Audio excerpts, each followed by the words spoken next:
మన brother Vihari YouTube ఛానల్ని రెగ్యులర్గా ఫాలో అవుతున్న వారికి, అలాగే రీసెంట్గా సబ్స్క్రైబ్ చేసిన సహోదరులందరికీ మన ప్రభు అయిన యేసుక్రీస్తు నామంలో నా హృదయపూర్వక వందనాలు తెలియజేస్తున్నాను. ఇంకా ఎవరైనా కొత్త వాళ్ళు మన ఛానల్ని చూస్తున్నట్లయితే దయచేసి ఇప్పుడే సబ్స్క్రైబ్ చేయండి. మీకు ఏదైనా ప్రార్థన విన్నపాలు ఉంటే కనుక డిస్క్రిప్షన్లో ఇచ్చిన నా వాట్సాప్ నెంబర్కి మీ ప్రార్థన విన్నపాలు పంపించండి.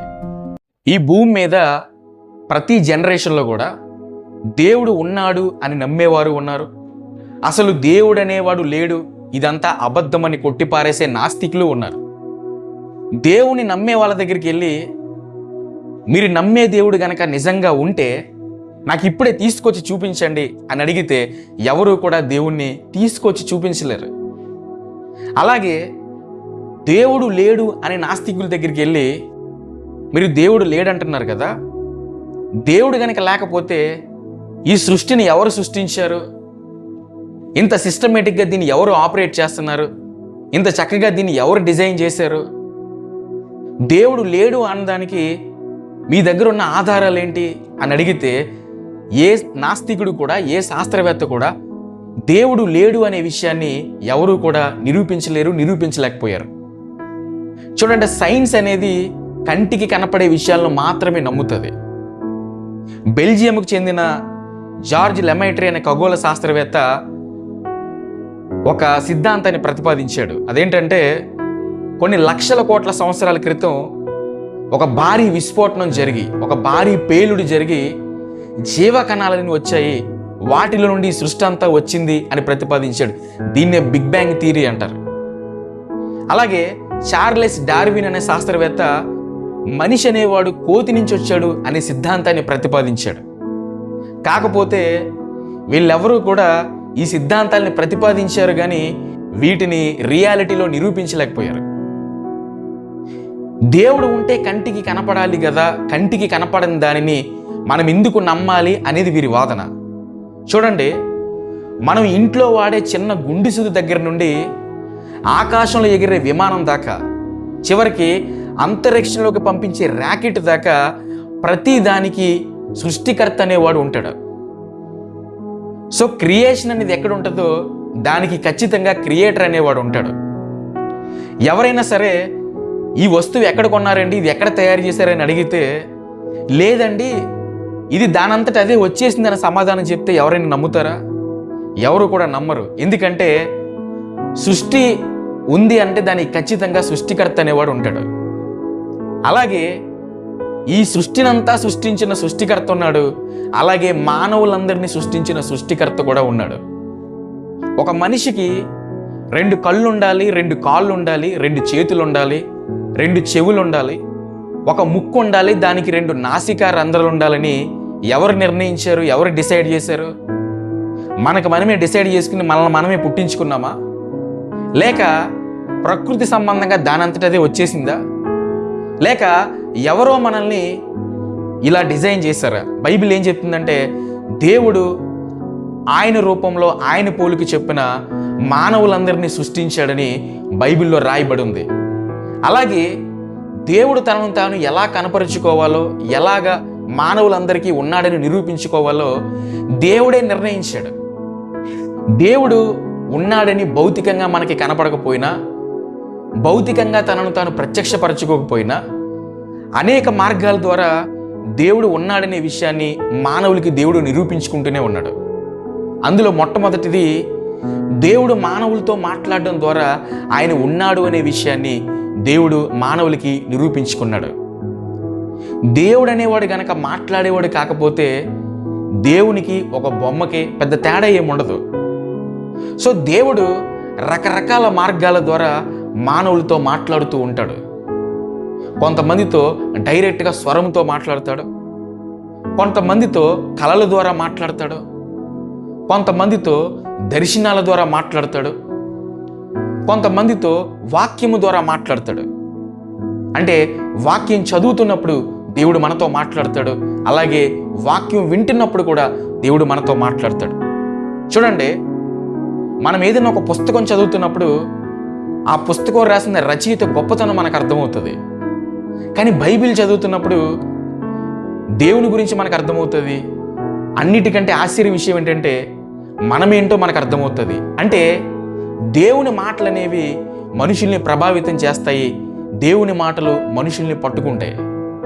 కాబట్టి దేవుడు మాట్లాడడం ద్వారా దేవుడు ఉన్నాడనే విషయాన్ని మానవులకి దేవుడు నిరూపించుకుంటాడు. రెండవది, దేవుడు మన ప్రార్థనలకి స్పందించడం ద్వారా ఆయన ఉన్నాడని నిరూపించుకుంటాడు. చూడండి, మనం ఏదైనా ప్రార్థన చేసినప్పుడు ఆ ప్రార్థనకి జవాబు వచ్చిందంటే ఎక్కడి నుంచి వచ్చింది? దేవుడు ఉన్నాడు కాబట్టి మన ప్రార్థన దేవుని దగ్గరికి వెళ్ళింది, దేవుడు విన్నాడు, ఆ ప్రార్థనకి దేవుడు అనుకూలంగా స్పందించాడు కాబట్టి ప్రార్థనకి జవాబు అనేది వచ్చింది. నేను బాప్తీసం తీసుకున్న కొత్తలో నాకు ఒక హెల్త్ ప్రాబ్లం ఉండేది. నేను దేవుని మీద విశ్వాసం ఉంచి దేవునికి నా సమస్యను అప్పగించినప్పుడు, స్వస్థపరచమని అడిగినప్పుడు దేవుడు కొన్ని నెలల తర్వాత దేవుడు నాకు స్వస్థత అనేది ఇచ్చాడు. నేను ఆటోమేటిక్గా ఎలాంటి ట్రీట్మెంట్ తీసుకోకుండానే నాకు స్వస్థత అనేది వచ్చింది.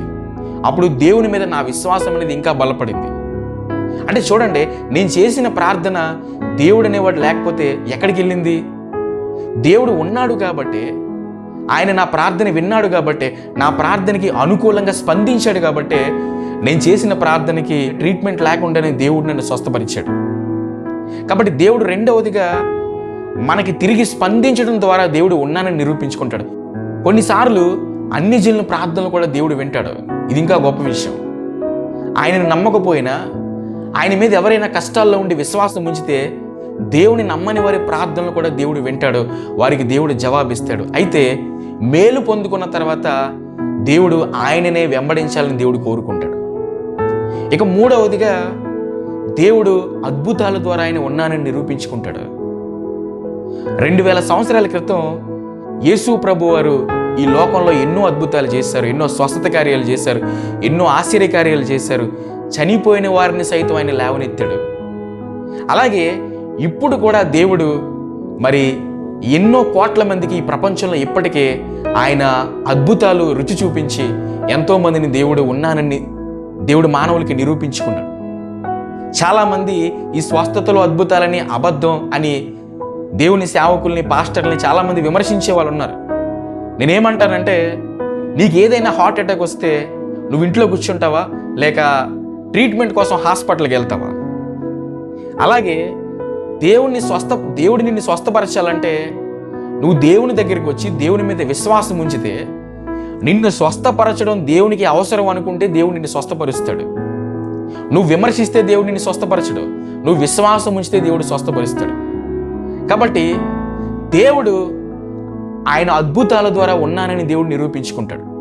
ఇక నాలుగవదిగా, ఈ కంటికి కనిపించే సృష్టి ద్వారా కూడా దేవుడు ఉన్నాడని దేవుడు నిరూపించుకుంటున్నాడు.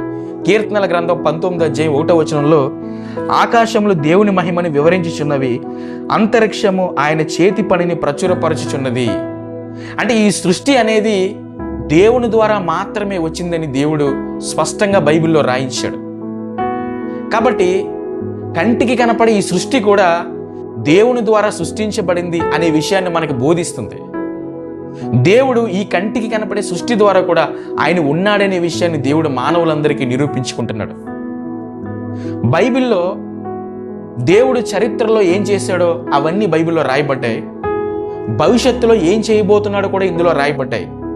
అయితే ఇవన్నీ మనం ఎప్పుడు నమ్ముతామంటే, దేవుడు ప్రస్తుతంలో అంటే వర్తమానంలో తనను తాను ఉన్నానని నిరూపించుకుంటాడు. అప్పుడు దేవుడు చరిత్రలో చేసిన వాటిని నమ్ముతాము, దేవుడు భవిష్యత్తులో ఏం చేయబోతున్నాడో వాటిని కూడా మనం నమ్ముతాం. చూడండి, ఒక కోటీశ్వరుడు మన దగ్గరికి వచ్చి ఒకప్పుడు నేను లక్షాధికారినండి అని చెప్తే మనం ఖచ్చితంగా నమ్ముతాము. అదే ఒక బిచ్చగాడు మన దగ్గరికి వచ్చి ఒకప్పుడు నేను లక్షాధికారినండి, ఒక కోటీశ్వరినండి అని చెప్తే మనం నమ్మొచ్చు, నమ్మకపోవచ్చు. అలాగే దేవుడు ప్రస్తుతంలో ఉన్నానని నిరూపించుకున్నప్పుడే దేవుడు చరిత్రలో ఏం చేశాడో వాటిని నమ్మాలి, భవిష్యత్తులో ఏం జరగబోతాయని చెప్తాడో వాటిని మనం నమ్మగలుగుతాం. నమ్మకం అంటే ఏంటంటే, ఏది నమ్మటానికి అనుకూలంగా ఉంటుందో, ఏది నిజానికి దగ్గరగా ఉంటుందో దాన్ని నమ్మడమే నమ్మకం. కానీ ఏది పడితే అది నమ్మితే అది నమ్మకం కాదు, మూఢనమ్మకం.